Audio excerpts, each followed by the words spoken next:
campuses students have taken field trips from time to time. Usually, most are around the Dallas-Fort Worth area. But at DISD's Lincoln High School, it's a completely different story. They don't just go on field trips, they travel halfway around the world just to learn about other cultures. Here's Erika, who goes to Lincoln, to tell us more about her recent trip to China.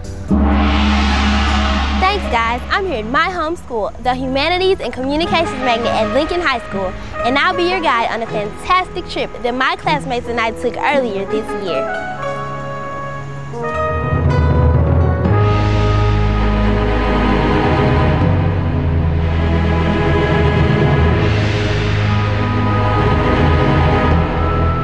When we first arrived in China, it was like being in another world.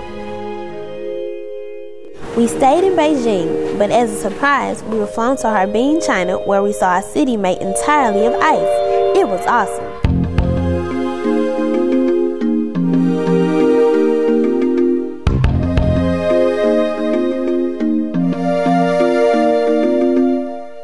This particular group, you've been chosen as leaders here at Lincoln. The World Classroom offers students an opportunity to go outside the classroom and learn about people, cultures, and languages around the world. It offers them the opportunity to actually visit with the native people. The students themselves were charged with presenting a new technology to China. So what we did was each of the students had a theme of Western culture that they were going to showcase the students to. So the students themselves are actually charged with going over and showing the Chinese how to use this web tool. The stuff she thinks is important, she put it in order. In education, very good. Excellent. Very nice. See, look, it was like this, like, let's see. Chinese students naturally try harder than we do because they feel like they have to be the best at everything. Being average is not an option. Many feel that when they're in high school, they have to work hard to get into a good university.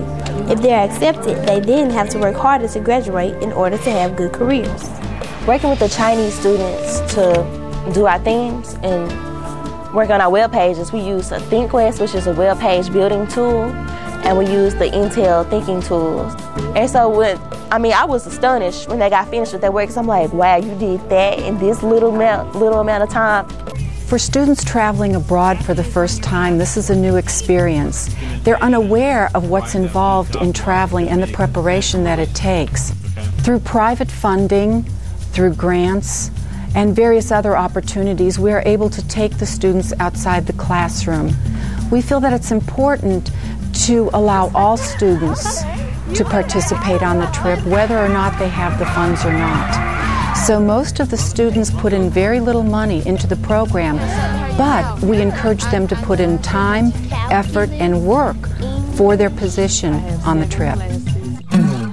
There was one part in Harbin where we had a chance to slide around a frozen lake and then slide down this like toboggan type thing, which the kids kind of enjoyed. And really it's interesting because they get a chance to get out there and just play and be kids.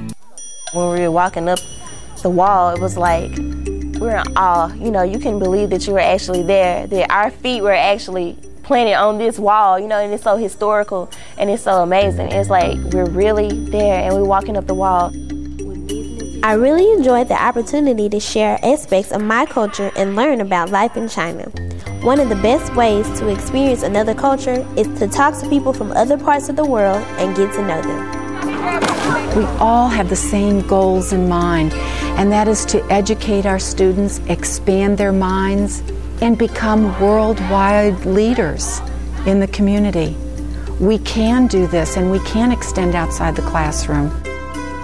I really consider myself very fortunate for the opportunity to visit China. I saw great and wonderful things, but most importantly, I made new friends. Well, that's it for now. Back to you, Daryl and Joanna.